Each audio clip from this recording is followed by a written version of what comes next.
saya akan sampaikan firman Tuhan dengan judul menyelamatkan yang terhilang. Kita ngomong sama-sama, 1, 2, 3 ya. Juga sesuai dengan visi yang Tuhan taruh, bahwa yang hilang akan kucari, yang tersesat akan kubawa pulang. Kita sebutkan sama-sama, 1, 2, 3 ya. Yang hilang akan kucari, yang tersesat akan kubawa pulang. Karena firman Tuhan berkata, kita baca sama-sama, 1, 2, 3 ya. Sebab anak manusia datang untuk mencari dan menyelamatkan yang hilang. Di dalam Lukas 19 ayat 10 dikatakan dengan jelas bahwa sebab anak manusia, yaitu Tuhan Yesus, datang dari surga bukan supaya dia terkenal, bukan dia dikatakan orang hebat, tetapi justru dia datang dari surga untuk mencari dan menyelamatkan yang hilang. Ya, ngomong mencari. Berarti yang berinisiatif untuk mencari bukan manusianya mencari Allah, tetapi Allah sendiri melalui Tuhan Yesus mencari, menyelamatkan yang hilang. Kenapa? Karena dia tahu orang-orang yang terhilang akan masuk ke dalam kehidupan yang binasa. Tetapi Tuhan mau supaya mereka yang terhilang itu beroleh hidup yang kekal. Tepuk tangan buat Tuhan Yesus. Nah, oleh sebab itu hari ini hanya beberapa pertanyaan saja yang kita bahas. Yang pertama adalah, mengapa kita harus menyelamatkan yang terhilang? Ini harus tahu. Jadi yang pertama, kenapa kita harus menyelamatkan yang hilang? Kita baca sama-sama. 1, 2, 3 ya. Belum semua. 1, 2, 3 ya. Harus semangat. Sekarang harus sekali lagi. 1, 2, 3 ya. Karena perintah Tuhan. Jadi ingat bahwa untuk kenapa kita harus menyelamatkan yang terhilang, bukan perintah dari pendetanya, bukan perintah dari gembalanya, bukan perintah dari pengerjanya, tetapi perintahnya Tuhan. Karena Markus 16 ayat 15 berkata, 1, 2, 3 ya. Lalu ia berkata kepada mereka, pergilah ke seluruh dunia, beritakanlah Injil kepada segala makhluk. Jadi waktu Tuhan Yesus, sebelum Tuhan Yesus naik ke surga, Tuhan berpesan kepada murid-muridnya yang ada di situ. Tuhan katakan, atau dikatakan yang bahasa terkenalnya adalah amanat agung. Ini amanat yang besar, ya. Jadi ini pesan yang penting, ya. Amanatnya apa? Tuhan katakan, pergilah, ya. Dan katakan, lalu ia berkata kepada mereka itu adalah murid-muridnya, pergilah. Ternyata yang menyuruh pergi adalah Tuhan Yesus sendiri.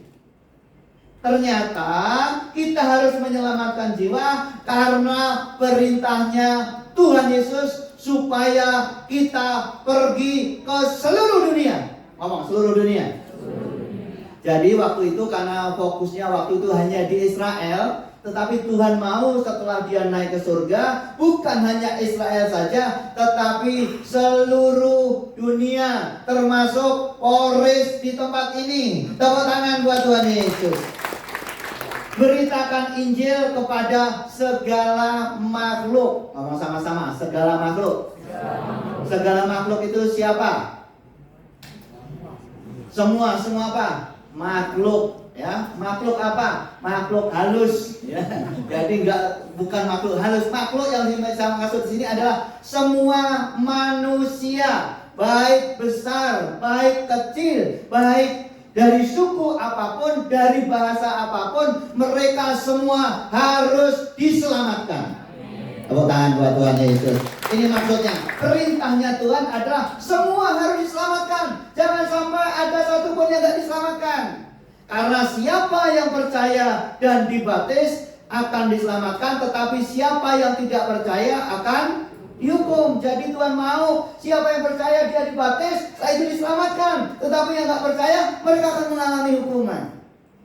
Kenapa Tuhan perintahkan untuk menyelamatkan jiwa-jiwa? Karena ini perintah Tuhan. Kenapa Tuhan perintahkan itu? Karena manusia di mata Tuhan berharga.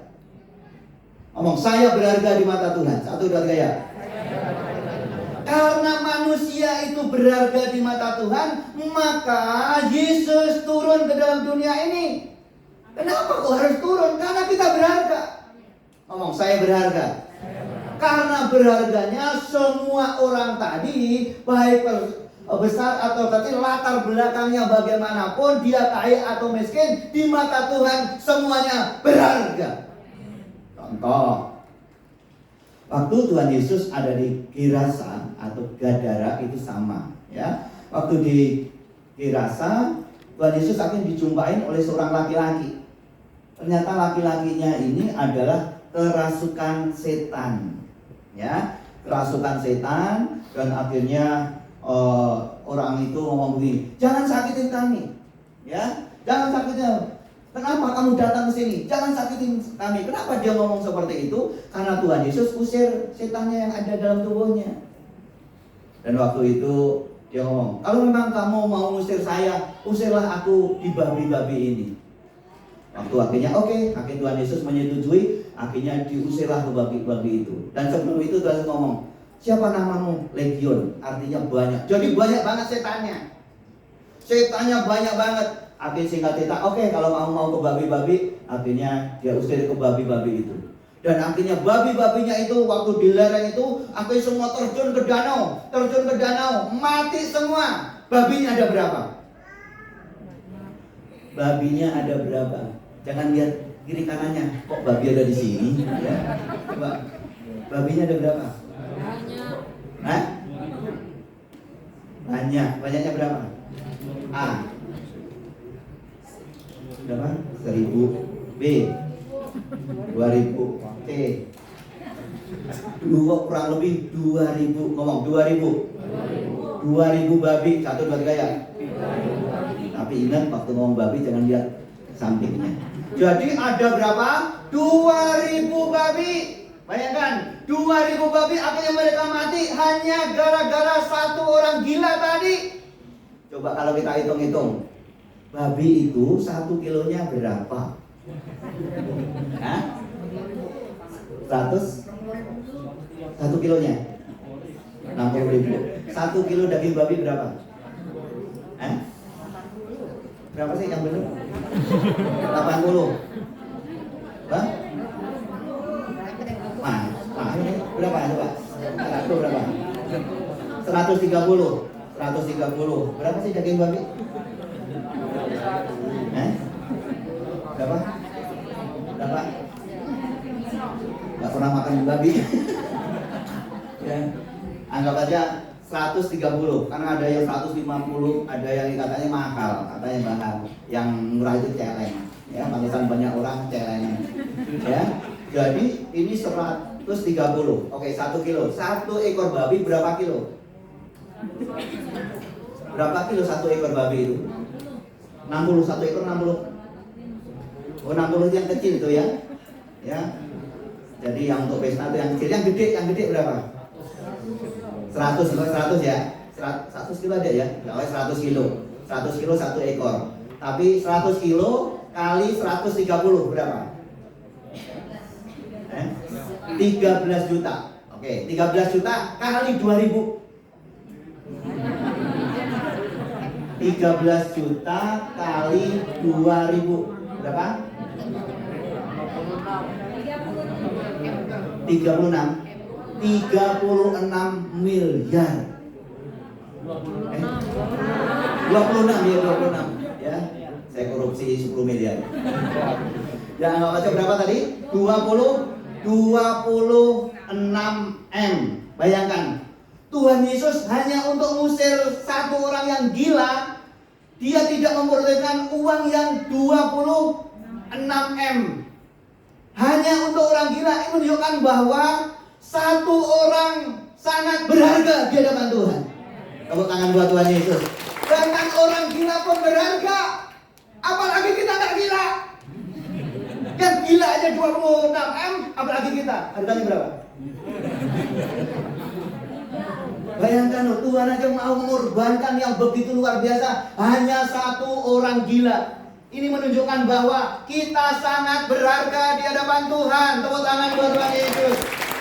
Oleh sebab itu kalau manusia itu berharga, ingat, ayo mereka yang masuk dalam hal-hal yang tidak baik, kita bawa kepada Tuhan. Mereka-mereka yang terhilang, kita bawa kepada Tuhan. Kenapa kita bawa kepada Tuhan? Karena mereka berharga di hadapan Tuhan. Amin. Kita berharga.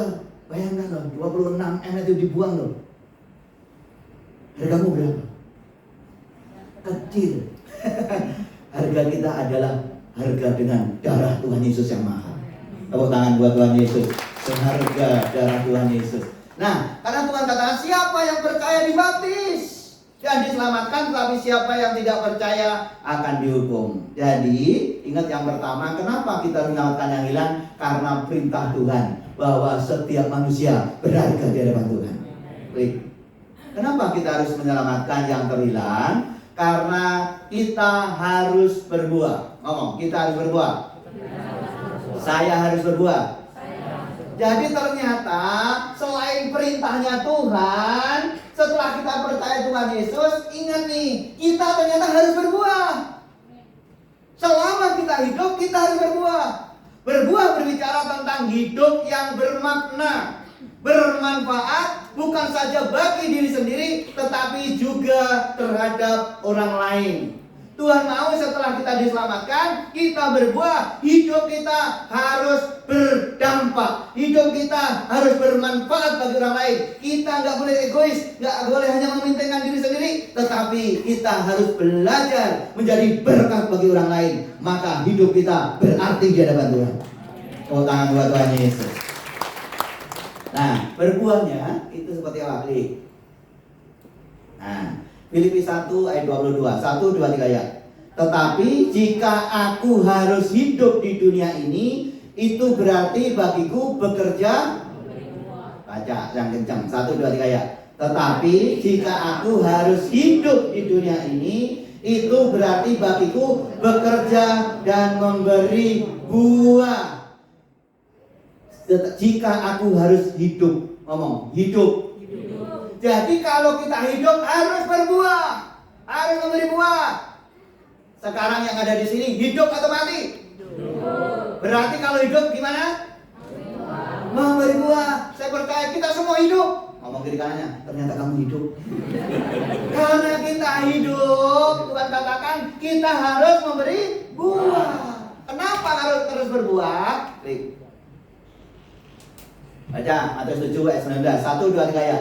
Dan setiap pohon yang tidak menghasilkan buah yang baik pasti ditebang dan dibuang ke dalam api. Karena apa? Kalau nggak berbuah ataupun mungkin berbuah tapi tidak baik, kata firman Tuhan katakan dia akan ditebang, akhirnya dibuang ke dalam api. Kenapa? Nggak berbuah. Oleh sebab itu selama kita hidup, pastikan kita semuanya berbuah. Tepuk tangan buat Tuhan. Berbuahnya gimana? Nih. Ada 3 buah yang Tuhan minta dari setiap kita. Maaf untuk siang hari ini saya jualan buah. Ya.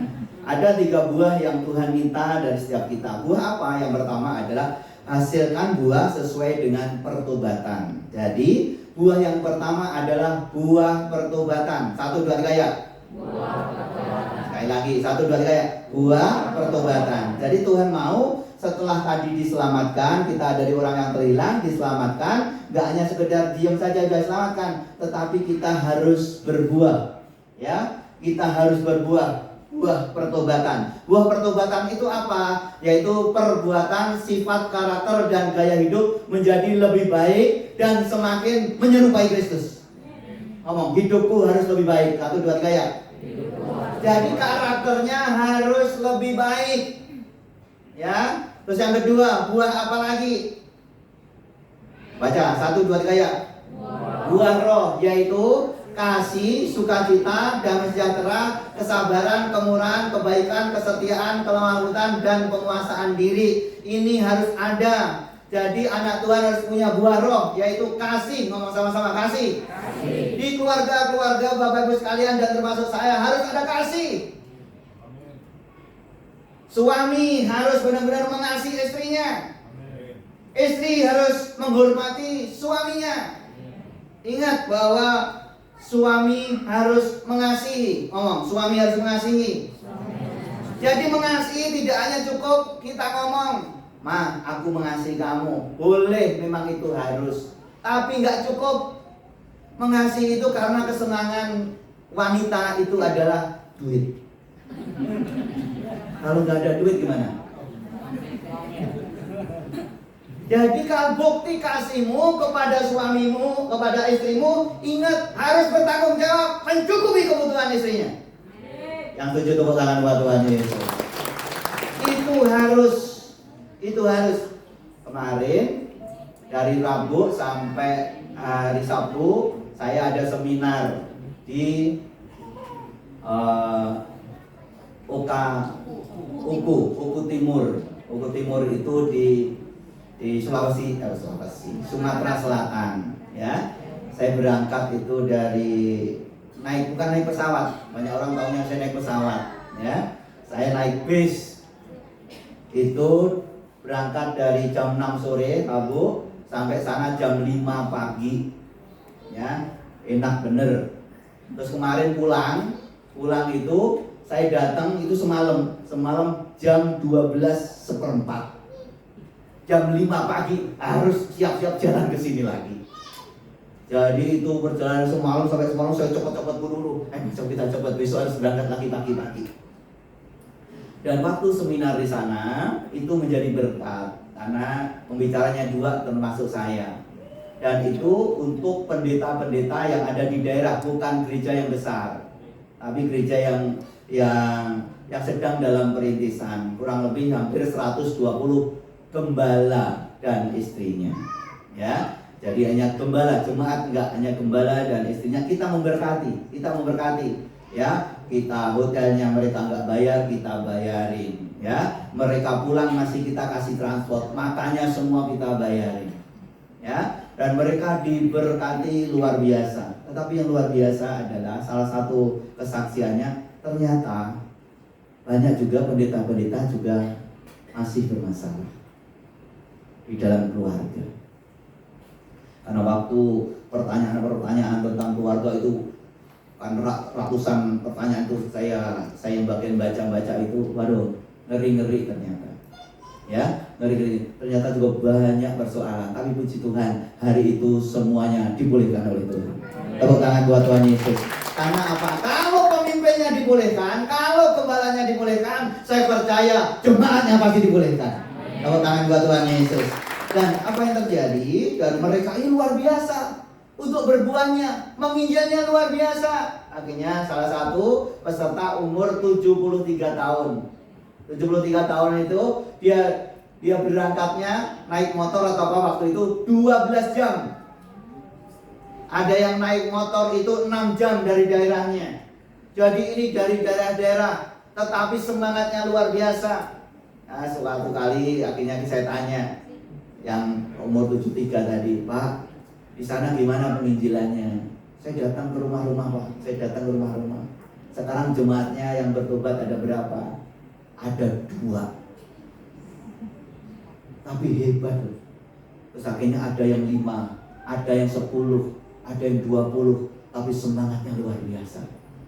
Dan dari kesaksian, kita membawa kesaksian itu ngomong, yang di daerah pedalaman transmigrasi itu sekali persembahan 160.000 setiap minggunya. 160.000. Waktu kita sampai ngomong itu kan, di belakang ngomong, "Pak, itu sudah besar." 160 udah besar. Tetapi yang luar biasa, buah rohnya, pelayanannya, semangatnya luar biasa. Tepuk tangan buat Tuhan Yesus. Jadi kalau kita mendengar, saya jadi diberkati. Betapa dahsyatnya pengorbanannya dalam pelayanan mereka. Walaupun mereka sudah tua, ya, mereka juga masih ada anak muda yang paling muda, yaitu umur 20 tahun baru married. Ya, mereka itu masuk dari semua sinode. Jadi kemarin sudah di berbagai sinode. Ya, tapi luar biasa. Ya, pastikan kita yang ada di Polis, kita juga harus luar biasa. Tepuk tangan dulu buat Tuhan Yesus. Haleluya. Dan buah yang ketiga adalah buah jiwa-jiwa. Ngomong, kita baca sama-sama. 1, 2, 3 ya.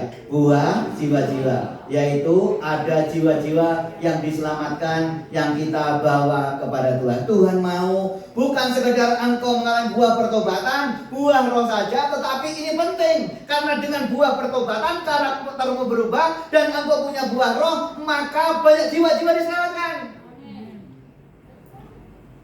Dan saya percaya setiap kita akan dipakai oleh Tuhan. Ya. Jadi, coba yang kedua, pertanyaan yang kedua. Ditanya 2 pertanyaan. Pertanyaan yang kedua adalah bagaimana caranya? Tadi adalah kenapa kita harus menyelamatkan jiwa-jiwa buat Tuhan? Karena perintahnya Tuhan, bukan perintah saya, tetapi perintahnya Tuhan yang harus dilakukan bagi anak-anak Tuhan. Yang kedua adalah memang kita harus berbuah. Nah, pertanyaan yang kedua, bagaimana caranya kita menyelamatkan yang terhilang? Yang pertama, kita baca sama-sama. 1, 2, 3 ya. Baca sama-sama. 1, 2, 3 ya.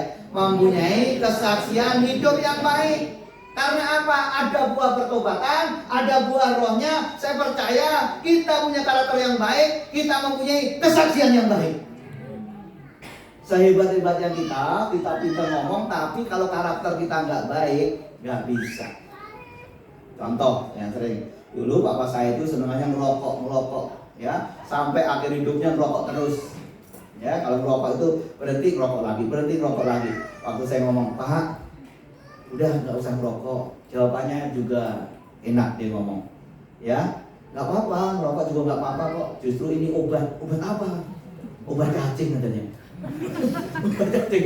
Dia berarti, yaudah saya susah ngomonginnya. Ya, tapi pintar kalau saya ngomong, kamu nggak boleh merokok ya. Anak-anak semua nggak merokok ya. Memang 3-tiganya nggak merokok. Tapi waktu dia ngomong, kamu jangan merokok ya, dia sedang merokok. Ini namanya tidak menjadi kesaksian yang baik. Dan saya percaya jemaat Tuhan tempat ini menjadi kesaksian yang baik. Tepuk tangan buat Tuhan Yesus. Karena firman Tuhan berkata, Kisah Rasul 2 ayat 47, sambil memuji Allah dan mereka disukai semua orang. Ngomong, disukai semua orang. Disukainya sedikit orang atau banyak orang? Bahkan semua orang itu berarti tanpa kecuali, besar atau kecil, ya, itu semua orang ternyata suka. Kenapa suka? Karena jemaat mula-mula waktu itu mereka punya kesehatan yang luar biasa. Mereka suka memberi yang luar biasa, sehingga apa yang terjadi? Disukai, punya karakter yang baik. Dan waktu disukai semua orang, firman Tuhan katakan, dan tiap-tiap hari Tuhan menambahkan. Ngomong, tiap-tiap hari Tuhan menambahkan. Kenapa tiap-tiap hari Tuhan menambahkan jumlah mereka? Karena mereka punya karakter yang baik, disukai semua orang. Dan saya percaya hari ini, kalau kita semua punya karakter yang baik, kita disukai yang baik, disukai semua orang, tempat ini penuh dengan jiwa-jiwa. Tepuk tangan buat Tuhan Yesus. Kenapa? Orang senang dengan kita. Ya, termasuk saya belajar evaluasi. Teman-teman senang atau enggak sama saya ya? Coba ngetes aja, saya nggak pernah, udah lama nggak ngetes. Tapi nanti buat evaluasi saya ngomong disukai ternyata saya nggak disukai juga repot. Coba tempat sini yang nggak suka, setengah suka, ya udah, yang menyukai. Coba saya itu disukai atau enggak sih? Coba saya supaya saya bisa evaluasi. Ternyata 50% yang suka sama saya. Saya percaya 100% diberkati Tuhan. Tepuk tangan buat Tuhan Yesus. Haleluya.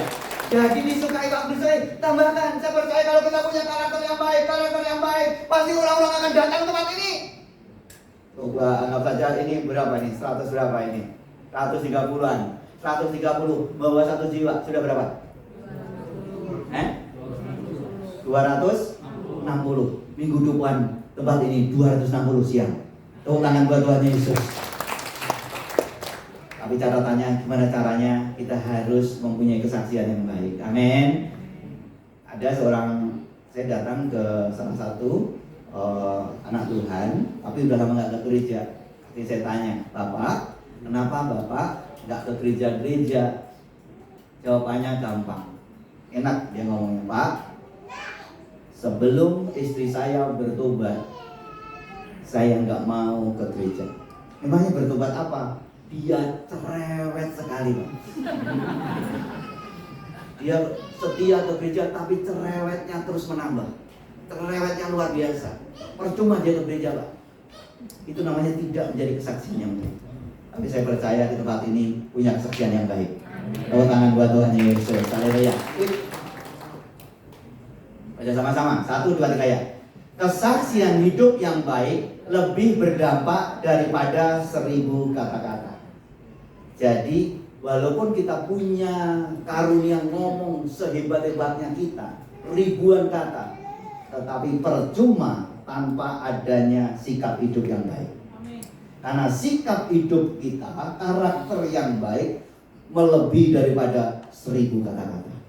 Oleh sebab itu pastikan kita punya kesaksian yang baik. Oh, tangan buat Tuhan Yesus. Coba saya panggil deh Ibu Novi sama sampingnya. Nama ibu siapa itu ya? Ini orang baru. Maju ke depan ayo, coba maju. Ayo ini. Ayo maju.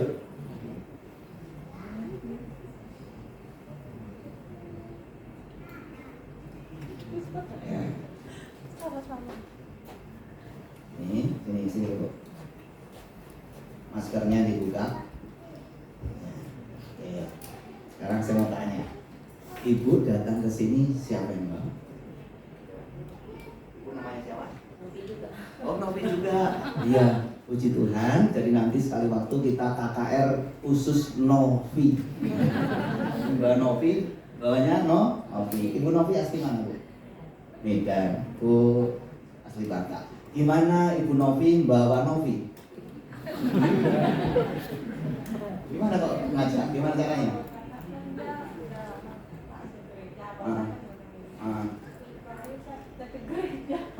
Hanya ngomong begitu, akhirnya langsung mau. Ya, tepuk tangan dulu buat Tuhan Yesus ya. Dan Ibu Novi ini ke gereja berapa bulan? Ya, kurang lebih bulan Mei. Ini baru mengenal Tuhan. Baru mengenal Tuhan. Ibu Novi suami atau keluarganya sudah mengenal Tuhan belum? Belum. Ya. Adik aja. Suami belum mengenal Tuhan. Papa mama? Belum. Mertua? Belum. Kenapa bisa ke gereja sekarang? Karena waktu itu dia tuh pengen ke gereja. Nanti tanya pada saudaranya ya. Kalau kamu pengen ke gereja, jangan cari yang jauh, cari aja yang di Polres. Dan waktu cari yang Polres gimana? Saya muter-muter aja, Pak. Akhirnya ketemu di sini. Akhirnya ketemu di sini, tepuk tangan buat Tuhan. Ya. Dan yang luar biasanya adalah ibu ini, Bu Novi, menjadi kesaksian yang baik.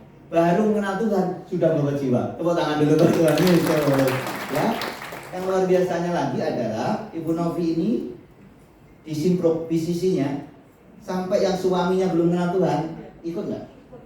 Sekarang ikut bisisi. Tepuk tangan buat Tuhan Yesus. Jadi waktu bisisi dia nggak kerja? Enggak, dia kalau bisisi Bu Ria selalu di rumah saya. Oh, di rumah. Jadi suami ikut terus. Jadi mau nggak mau jadi ikut? Iya, ikut terus. Terpaksa atau senang? Senang dia. Oh ya, tepuk tangan buat Tuhan Yesus.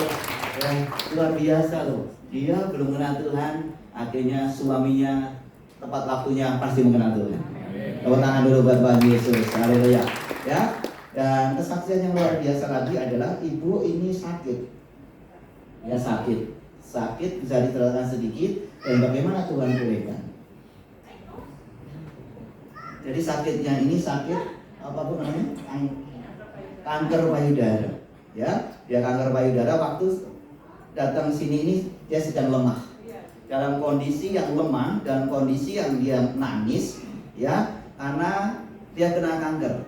Dan waktu kena kanker, singkat cerita dia waktu itu belum terlalu ngomong banyak. Saya datang ke rumah.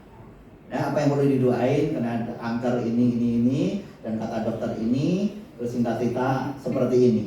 Dan saya sampaikan ibu dengan kuasa beliau Yesus sembuh. Dan apa yang terjadi? Dicek lagi, apa yang terjadi? Ya, kata dokter. Ya, 3 bulan kalau itu hasilnya bersih semuanya bagus. Tangan Tuhan Yesus. Ya, tangan kuasa Tuhan Yesus. Amin. Ya, jadi ibu harus makin percaya, ibu Novi harus makin luar biasa. Ibu Novi ya, tinggal di mana? Simbrok juga ya? Oh, Simbrok. Jadi yang gampang itu adalah memenangkan tetangga. Ya, jangan berantem sama tetangga. Ya, gara-gara parkir berantem. Nah, ini puji Tuhan. Ya, oke kita berdoa untuk Ibu Novi Kuadrat. Jadi kita arahkan tangan kita. Teman. Bapak kami dalam surga, kami berdoa untuk Bu Novi, kau berkati Bapak. Kami percaya kasih dan kebaikan Tuhan turun atas Bu Novi dalam nama Yesus. Anak-anaknya diberkati, keluarganya diberkati. Juga Bu Novi, juga yang di Bangka juga orang Bangka Tuhan berkati dalam nama Yesus. Terima kasih untuk pemulihan-Mu. Kami percaya Tuhan pulihkan dengan sempurna dalam nama Yesus, dan melalui Bu Novi banyak jiwa-jiwa dimenangkan. Dalam nama Tuhan Yesus Kristus. Haleluya. Amin. Tepuk tangan buat Tuhan Yesus. Ini bukti, ya. Jadi dengan kesaksian yang hidup, bisa bawa. Ngomong kiri kanannya, ternyata bawa jiwa gampang. 1, 2, 3 ya. Minimal adalah cari yang namanya sama. Oke, klik. Lagi Bang. Bagaimana cara kita menyelamatkan jiwa? Jadi tadi kesaksian hidup. Yang kedua adalah mempunyai belas kasihan. Ngomong sama-sama. 1, 2, 3 ya. Mempunyai belas kasihan. Matius 9 ayat 36, lihat orang banyak itu. Jadi Tuhan melihat orang banyak, besar, kecil, semuanya dengan latar yang berbeda-beda. Tetapi Tuhan Yesus tidak membeda-bedakan mereka, karena Tuhan Yesus tahu semuanya berharga di hadapan Tuhan. Maka tergeraklah hati Yesus oleh belas kasihan. Jadi kalau kita mau memenangkan banyak jiwa, pastikan punya hati belas kasihan. Ngomong, punya hati belas kasihan. Jadi kalau kita nggak punya belas kasihan, nggak mungkin. Apalagi kita cuek, udahlah. Apalagi dia jahat, masuk neraka dah dia. Ya, tapi kalau kita punya belas kasihan, saya kasihan ya dia. Ya, saya percaya Tuhan akan pakai kita untuk menangkan jiwa-jiwa. Tepuk tangan buat Tuhan Yesus. Ya, oke. Yang tepuk tangan tadi kok maju di sini sebentar nih. Sini. Ya, ada kok tepuk tangan pertama. Ini dulu. Ini. Koaan berapa tahun nggak ke gereja lagi? Udah lama nggak ke gereja, ya? Coba. Oke, nggak apa-apa. Sekarang saya panggil istrinya, maju. Ya, jadi istrinya maju ke depan. Nah, bagaimana yang sudah lama nggak ke gereja ini, akhirnya koaan, akhirnya jadi ke gereja? Gimana caranya? Karena istri saya. Karena istri. Tepuk tangan buat Tuhan Yesus. Takut istri atau gimana? Karena karakternya istri makin baik. Ya, tepuk tangan buat Tuhan Yesus ya. Dari karakter, dari istri. Ya, jadi ibu ini juga baru. Setelah ikut bencana baru, akhirnya mereka siap melayani Tuhan dan dia mau melayani.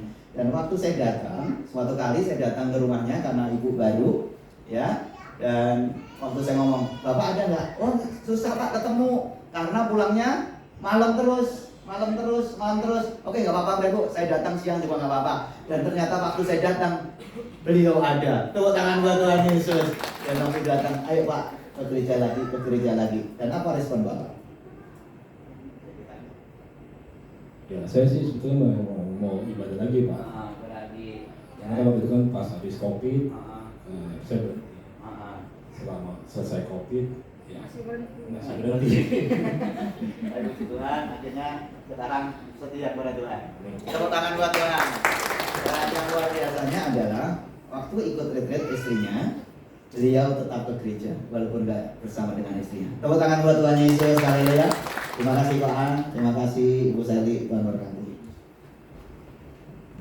Waktu punya belas kasihan, saya percaya keluarga kita akan dimenangkan oleh Tuhan. Jadi yang pagi itu banyak suami-suami, ternyata banyak suami-suami yang nggak ke gereja. Karena survei membuktikan bahwa yang kebanyakan di gereja itu wanita. Ya, tapi puji Tuhan di sini dicampur loh, wanita, pria, semuanya luar biasa. Tepuk tangan dulu buat Tuhan Yesus, haleluya. Dan kita juga banyak yang bapak-bapak yang dimenangkan, bapak-bapak dimenangkan. Ya, yang sore suatu kali dia datang, ya Pak, ini suami saya.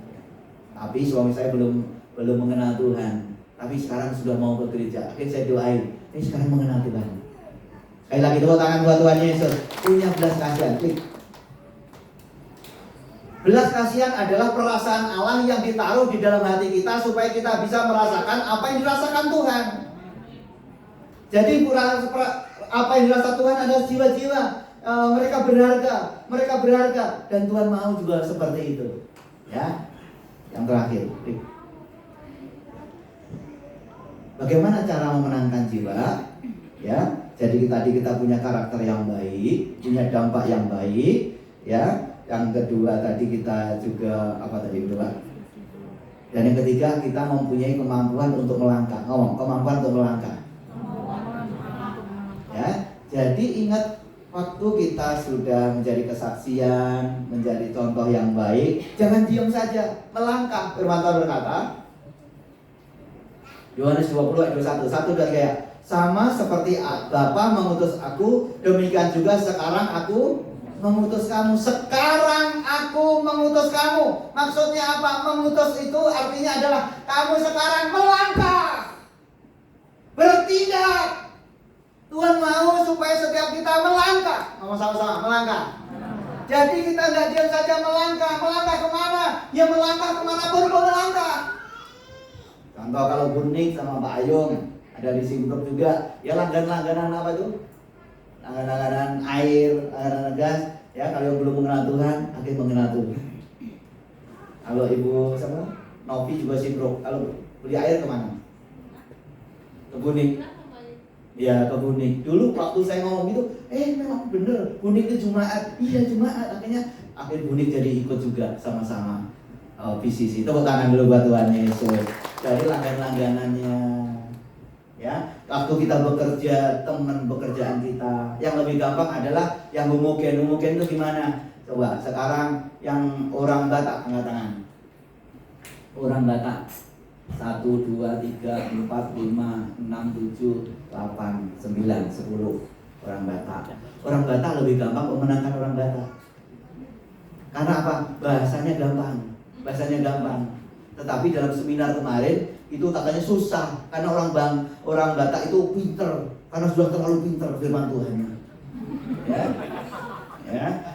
Coba sekarang yang orang mana ya? Orang Manado. 1, mana lagi? 2, orang Manado 2, menangkan orang Manado. Orang Kalimantan 1. Nah ini siapa? Rudi. Edi juga sama nih. Edi orang Kalimantan, belum mengenal Tuhan. Akhirnya istrinya juga datang ke gereja, akhirnya mengenal Tuhan, akhirnya ikut bencana baru. Sekarang yang gak kenal Tuhan, jadi mengenal Tuhan, sudah dibaptis. Tepuk tangan buat Tuhan Yesus. Ya, luar biasa. Akhirnya usaha pekerjaannya diberkati Tuhan. Ya, jadi coba sekarang orang Bangka. Tadi orang Bangka ada 1, 2, 3, 4, 5, 6, 7, 8, 9, ya 10. Oke, menangin orang Bangka. Orang Bangka kalau ngomong juga seru. Ya, kadang-kadang saya kaget. Ya, jadi kalau orang Bangka ketemu orang Bangka jadi saudara loh. Ternyata kamu saudara. Kemarin saya ketemu yang hamba Tuhan orang Mentok. Saya bilang, orang Mentok di sana juga ada Mentok. Namanya juga Santi. Ternyata orang Mentok itu namanya semua Santi. Ya, itu menangin tuh orang Bangka. Orang Bangka kalau ngomong kan sama-sama enak. Orang Jawa. 1, 2, 1. Ya, menangin juga orang Jawa, termasuk saya. Menangin. Tadi saya juga bawa itu orang yang lagi bangkrut, saya suruh bawa juga, saya bawa ke gereja. Ya, coba orang NTT. 1, 2, NTT yang lain ketua NTT mana? Nggak ada ya? Tidak ada. NTT mana NTT? 1, 2, 3 NTT. Ambon 1. Terus orang Jakarta. Oke, orang Benteng. 1, 2, 3, 4. Orang Chinese saja secara umum. Chinese semua. Ya, oke. Kalau itu kita menangkan, terus yang lain yang nggak angkat tangan, saya orang-orangan Pak. Udah menangin aja orang-orangan. Ya, saya percaya kalau kita menangkan begitu, wah kita ajak semangat loh. Apalagi ketemu orang bangga sama orang bangga, woi seru loh itu, akhirnya bisa datang loh. Seperti Burita itu memenangkan. Burita itu adalah lurahnya Pasar Laris. Ya, akhirnya orang-orang yang di pasar dimenangi oleh Burita. Ya, tepuk tangan buat Tuhan Yesus. Jadi di mana kita berada, ayo kita bergerak sama-sama. Amin. Satu lagi. Tetapi aku berkata kepadamu, lihatlah sekelilingmu dan pandanglah ladang-ladang yang sudah menguning dan matang untuk dituai. Kenapa kita harus melangkah? Karena firman Tuhan kata, lihatlah sekelilingmu dan pandanglah ladang-ladang sudah menguning. Jadi kita harus melihat bahwa ternyata di sekeliling kita sudah siap dituai. Dan diumpamakan seperti padi yang sudah menguning. Padinya bukan padi yang baru jebol. Baru jebol itu apa? Orang Jawa tadi ada satu aja nggak ngerti, ya. Jadi baru bertunas, baru ada bulirnya satu, bukan itu. Ternyata sekarang padinya sudah menguning. Ngomong sudah menguning. Jadi kalau kita ngomong saja gampang, pasti mereka akan datang. Nah, contohnya ada seorang anak Tuhan, saya juga nggak kenal, tahu bareng. Datang ke sini, Pak tolong baptis saya, Pak tolong baptis saya, Pak tolong baptis saya. Saya juga bingung bukti Natal, Pak itu minta dibaptis. Kenapa kok mereka minta dibaptis? Ini tandanya padi sudah menguning. Tepuk tangan buat Tuhan Yesus. Mereka datang untuk mengenal Tuhan dan minta dibaptis. Gampang loh, ngomong kiri kanannya, ternyata gampang. Oke, yang terakhir.